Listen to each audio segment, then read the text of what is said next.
Hello everyone, welcome to NS Gyan. जैसा कि हमने अभी एक सीरीज की शुरुआत करी है जिसमें कि हम क्लास 12th के इतिहास को हम कवर कर रहे हैं। पिछली क्लास में हमने पढ़ा था क्लास 12th इतिहास का चैप्टर 1 ईंटें मणि और अस्थियां, जिसमें कि हड़प्पा सभ्यता के बारे में बताया गया है। हमने पिछली क्लास में देखा भी था कि हड़प्पा सभ्यता की भौगोलिक स्थिति क्या है, वहां के लोग किस प्रकार से अपना जीवन यापन करते थे, इन सब चीजों के बारे में हमने देखा था। तो उसी को हम आगे शुरू करते हैं, जो कि अगला टॉपिक है मोहनजोदड़ो। मोहनजोदड़ो के बारे में देखते हैं। हड़प्पा सभ्यता एक स्थल है मोहनजोदड़ो, उसके बारे में हम देखते हैं। शुरू करते हैं कि यह हड़प्पा सभ्यता का बहुत ही महत्वपूर्ण स्थल है। अगर मैं इसकी भौगोलिक स्थिति की बात करूं तो ये वर्तमान की पाकिस्तान में स्थित है। और इसकी विशेषता क्या थी? इसकी सबसे बड़ी विशेषता यह थी कि यह मुख्य रूप से दो भागों में बटा हुआ था। मुख्य रूप से दो भागों में बटा हुआ था। वो दो भाग कौन कौन से थे? दुर्ग और निचला शहर। हम धीरे धीरे करके एक एक करके दुर्ग और निचला शहर दोनों के बारे में देखेंगे कि दुर्ग में ऐसी क्या चीज थी जो कि खास था, और निचला शहर में ऐसा क्या था कि निचला शहर खास था। इसे बांटा क्यों गया था, इसके बारे में हम आगे डिस्कस करेंगे। तो देखते हैं दुर्ग के बारे में कि यहाँ पे दुर्ग के बारे में देखते हैं तो पता चलता है कि दुर्ग का जो साइज था, आकार था, ये आकार में छोटा था।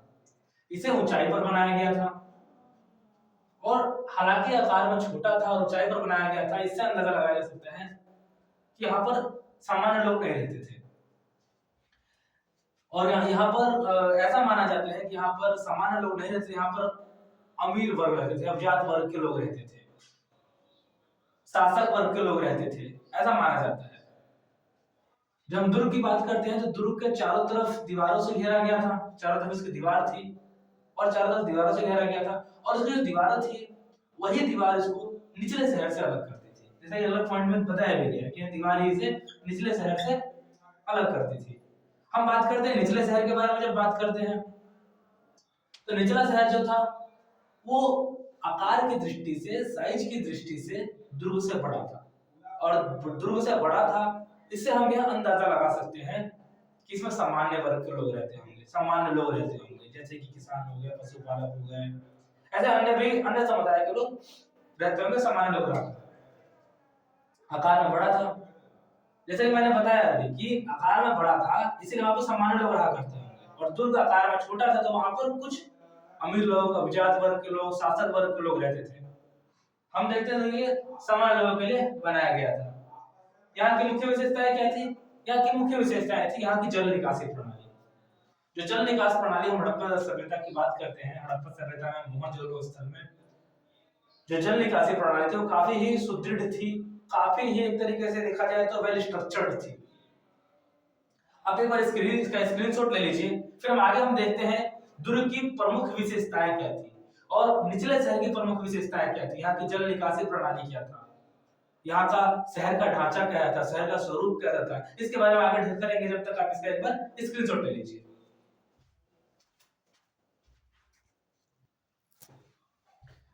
चलिए, तो आगे हम देखते हैं दुर्ग की विशेषता। हमने देखा अभी कि मोहनजोदड़ो का जो शहर था, मोहनजोदड़ो जो हड़प्पा स्थल था, वो दो भागों में बटा हुआ था, दुर्ग और निचला शहर। तो हम दुर्ग और निचला शहर के बारे में जाने थे कि दुर्ग में क्या क्या प्रमुख चीजें थी और निचले शहर में क्या क्या प्रमुख था। और अब हम देखेंगे दुर्ग की विशेषता कि दुर्ग की विशेषता क्या है। जब हम देखते हैं दुर्ग की विशेषता के बारे में बात करते हैं तो सबसे पहले हमें देखने को मिलता है यहाँ का माल गोदाम और अन्नगृह। यहाँ पर हमें एक ऐसा माल गोदाम मिला है, अन्नगृह, जहाँ पर ऐसा माना जाता है कि वहाँ पर अनाजों को रखा जाता होगा। सबसे महत्वपूर्ण और इंपॉर्टेंट चीजें ये देखने को मिलती है हमें मोहनजोदड़ो के अंदर। उसके बाद सेकंड, इसका जो प्रमुख विशेषता है, विशाल स्नानागार है। विशाल स्नानागार मोहनजोदड़ो में सबसे प्रमुख माना जाता है, इसी की वजह से मोहनजोदड़ो सबसे ज्यादा फेमस है। इसमें हम देखते हैं कि जो स्नानागार हमें मिला है ये 12 मीटर लंबा है, 7 मीटर चौड़ा है और 2.4 मीटर गहरा है। और इसकी सबसे मेन खासियत क्या है इसकी, ये चारों ओर इसके बरामदे होते थे, लोग नहाकर जाकर वहां पर अपने कपड़े वगैरह, वस्त्र वगैरह चेंज कर सकते थे। सेकंड चीज आता है कि स्नानागार को भरने के लिए कुओं का प्रबंध होता था। स्नानागार में पानी कहाँ से आएगा, सबसे बड़ी समस्या ये, कोई नल चला के या बाल्टी से तो वहां पे लाकर पानी डालेगा नहीं, तो इसलिए वहां पर कुओं का प्रबंध होता था और नहरों के माध्यम से उस स्नानागार में पानी आता था। और ऐसा माना जाता था कि इसका प्रयोग धार्मिक अनुष्ठानों में स्नान करने के लिए किया जाता था। अब कहीं पर कोई स्नानागार है, विशाल स्नानागार है किसी स्थल पर, उसका उपयोग रोज डेली वहां पर स्नान करने के लिए तो करेंगे नहीं। तो ऐसा माना गया है कि उस स्नानागार का उपयोग सिर्फ मात्र धार्मिक अनुष्ठानों में स्नान करने के लिए किया जाता होगा, किसी ओकेजन वगैरह पर।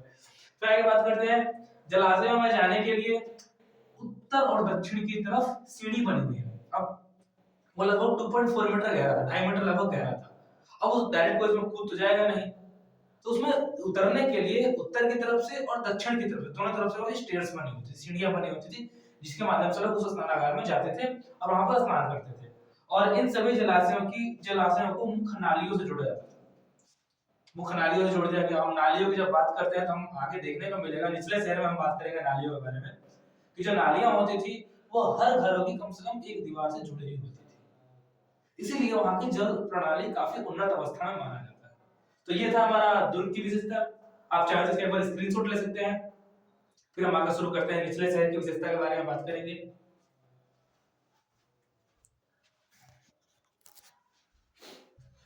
ओके, आगे हम देखते हैं निचले शहर की विशेषता। फिर पहले हमने देखा दुर्ग की विशेषता, अभी हम निचले शहर की विशेषता के बारे में डिस्कस करते हैं। तो निचले शहर में हम देखते हैं कि यहाँ की सबसे प्रमुख विशेषता सड़कें। यहाँ की सड़कें जो होती थी मोस्टली 4 मीटर से 10 मीटर चौड़ी होती थी, और जो सड़कें होती थी वो हमेशा एक दूसरे को समकोण पर काटती हुई नजर आती है। वो हमेशा एक दूसरे को इस प्रकार से समकोण पर काटती हुई नजर आती है, समकोण पर इसको काटती थी। इसके बाद वहां के हम जल निकासी प्रणाली की बात करते हैं, जिसकी वजह से मोहनजोदड़ो सबसे ज्यादा फेमस है, जल निकासी प्रणाली की वजह से। नालियों को बनाने में वहां पर जिप्सम के गारे का उपयोग हुआ था, और उसके बाद जिप्सम के गारे का उपयोग के बाद उसके बाद सबसे मेजर चीज जो है कि वहां की जो नालियां होती थी उसे ढककर रखा जाता था। रीजन कि वो इतने उन्नत अवस्था में जीवन जीते थे कि उन्हें इन सब चीजों से पहले से वो अवगत थे, इसलिए वो नालियों को ढककर रखते थे ताकि उन नालियों में कूड़ा करकट ना जाए, वरना कूड़ा करकट जाने के बाद साफ सफाई प्रॉब्लम का सामना करना पड़ेगा, ये इसलिए वो इन सब चीजों को ढककर रखते थे। आगे आता है भवन निर्माण। जब हम बात करते हैं भवन निर्माण तो उनके जो आंगन होते थे, आंगन के चारों तरफ बरामदे, उसमें कमरे होते थे, चारों तरफ कमरे का निर्माण किया जाता था। प्रत्येक घर की दीवार के बाहर कम से कम एक नाली अवश्य होती थी। सबसे मेजर चीज की जो घर होते थे निचले शहर में, जितने भी घर मिले हैं उन घरों की कम से कम एक दीवार जो है वो नालियों से जुड़ी हुई होती थी। ये मोहनजोदड़ो जो हड़प्पा स्थल है उसकी सबसे प्रमुख विशेषता मानी जाती है। घर के अंदर कुएं के अवशेष भी मिले हैं कई जगहों पर, और स्नानागार की नालियां बाहर गलियों की नालियों से जुड़ी होती थी, ताकि जो स्नानागार का जो वेस्ट पानी है वो बाहर नालियों में जा सके, और वो बाहर कहीं और जहाँ पे ड्रेनेज सिस्टम है, यहाँ पे ड्रेनेज के माध्यम से, नालियों के माध्यम से कहीं दूर जा सके। और अकेले एक ऐसा अवशेष मिला कि अकेले मोहनजोदड़ो के अंदर लगभग 700 अलग अलग कुएं के अवशेष मिले, अलग अलग कुएं प्राप्त हुए हैं मोहनजोदड़ो से, लगभग 700, जो कि काफी बहुत बड़ी संख्या में माना जाता है। आप चाहे तो निचले शहर की जो विशेषता है इसका एक बार स्क्रीनशॉट ले सकते हैं। बाकी फिर आगे हम सामाजिक विशेषताओं के बारे में बात करेंगे। हड़प्पा सभ्यता की सामाजिक विशेषताएं क्या है।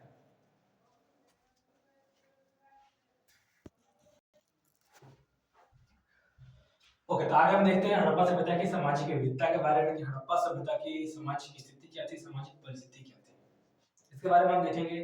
तो इसमें हम सबसे पहले देखते हैं सामाजिक विविधता में समाधान के बारे में, इसमें हम देखेंगे विलासिता की वस्तुओं के बारे में, इसमें हम देखेंगे शिल्पकला के बारे में। ये तीन चीजों के माध्यम से हड़प्पा सभ्यता की सामाजिक स्थितियों के बारे में पता चलता है।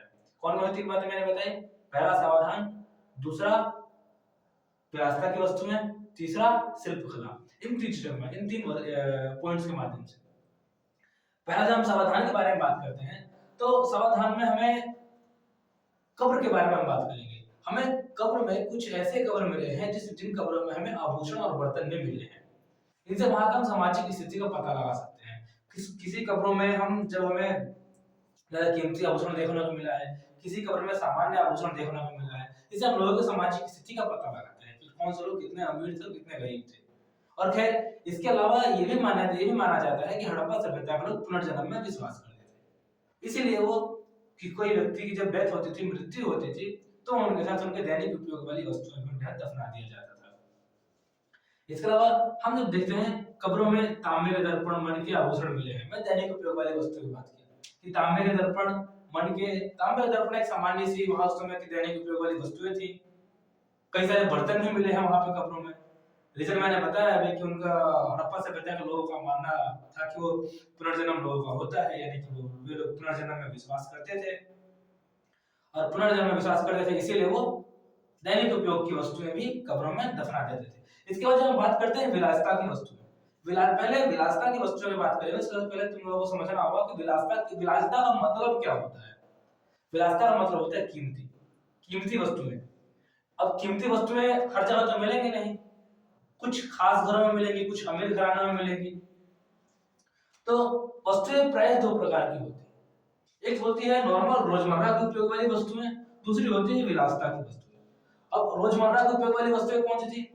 चक्की होती थी, मिट्टी होती थी, सुई होती थी और कुछ सामान्य आभूषण जो कि सामान्य महिलाएं घर में पहना करती थी। ये रोजमर्रा की वस्तुएं जिनका डेली उपयोग होता है।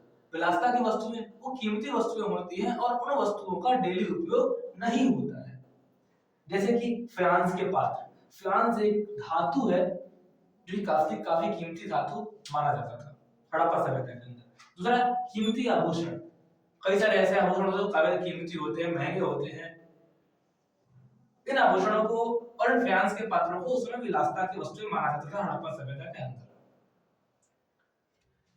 और ऐसा जहां पर ये कीमती वस्तुएं मिली है ऐसा माना जाता है वहां पर अमीर घराने के लोग रहते होंगे, और जहां पर अधिकतर ये वस्तुएं मिली है वहां पर ऐसा माना जाता है कि सामान्य लोग उस जगह पर, उस एरिया में सामान्य लोग रहा करते होंगे। और इससे एक और चीज पता लगती है वहां की सामाजिक स्थिति के बारे में कि वहां पर भी अमीर गरीब जैसी पद्धति प्रचलित थी। ऐसा नहीं था कि सभी लोग एक बराबर थे, सामान्य थे, एक गांव के अंदर, एक समाज के अंदर। अगर हम बात करते हैं शिल्पकला के बारे में, जब हम शिल्पकला के बारे में देखते हैं तो शिल्पकला से हमें वहां की मूर्तियों के बारे में, वहां के औजार के बारे में पता चलता है, वहां मूर्तियां कैसी होती थी, वहां पूजा पद्धति क्या, मूर्तियों से हमें पता लगता है वहां की पूजा पद्धति क्या थी, वहां के लोग किस प्रकार की पूजा पाठ करते थे, कौन से देवी देवता थे। इसके अलावा कई सारे औजार भी मिले हैं हमें। इसके अलावा मणके, मोहरे, बाट, शंख, इन सब की हमें वहां पर अवशेष मिले हैं। मणके के, मोहरों के, बाट के, शंख की कटाई भी की जाती थी वहां पर। जैसे मूर्तियां की बात करते हैं हम तो वहां पर कई सारी मूर्तियां मिली हैं वहां पर। जैसे पशुपतिनाथ की मूर्ति मिली है वहां पर। ऐसा माना जाता है कि वो लोग शिव की पूजा पशुपतिनाथ के रूप में करते थे। एक दाढ़ी वाले व्यक्ति की हमें मतलब कि बाजुएं कटी हुई मूर्ति मिली है। ऐसा माना जाता है कि मोहनजोदड़ो का शासक था। दाढ़ी, इसके हम किताब में चित्र दिया हुआ है, दाढ़ी वाले एक आदमी का मूर्ति है जिसमें उसके दोनों हाथ कटे हुए, उस मतलब टूटे हुए हैं उस मूर्ति के। और ऐसा माना गया है कि जो उस व्यक्ति को मूर्ति मिली है वो मोहनजोदड़ो का शासक था। हमें मेरे पशुपतिनाथ की मूर्ति मिली है, जैसा मतलब वो हड़प्पा सभ्यता के लोग शिव की पूजा पशुपति के रूप में करते थे। इसके अलावा हमें एक महिला, एक औरत जिसे हम देवी माना जाता था उस समय पर, हड़प्पा सभ्यता में उन्हें देवी माना गया है। उन्हें गर्भ से वृक्ष निकलते हुए दिखाया गया है। ऐसा माना गया कि यह मतलब कि उर्वरता की देवी माना गया है उन्हें। ऐसे काफी सारे हमें चित्र और काफी सारे मतलब मूर्तियां मिली हैं जिससे माध्यम से हम हड़प्पा सभ्यता के पूजा पद्धति, सामाजिक पद्धति के बारे में पता चलता है। तो इसका आप एक बार स्क्रीनशॉट ले लीजिए, फिर आगे हम इसके बारे में और हम देखते हैं कि इसमें आगे सामाजिक पद्धति में और क्या चीजें हैं।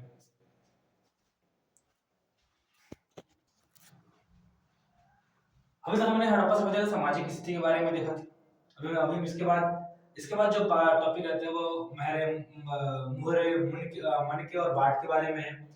वहाँ की धार्मिक मान्यताएं, हड़प्पा सभ्यता का पतन, उसके बाद फिर आता है कि हड़प्पा सभ्यता की खोज में अलेक्जेंडर कनिंघम, जॉन मार्शल, इन सब का योगदान। तो इन सब चीजों के बारे में हम अगली क्लास में करेंगे। आज के लिए इतना ही, मिलते हैं फिर हम अगली क्लास में इन सब चीजों को डिटेल में डिस्कस करेंगे।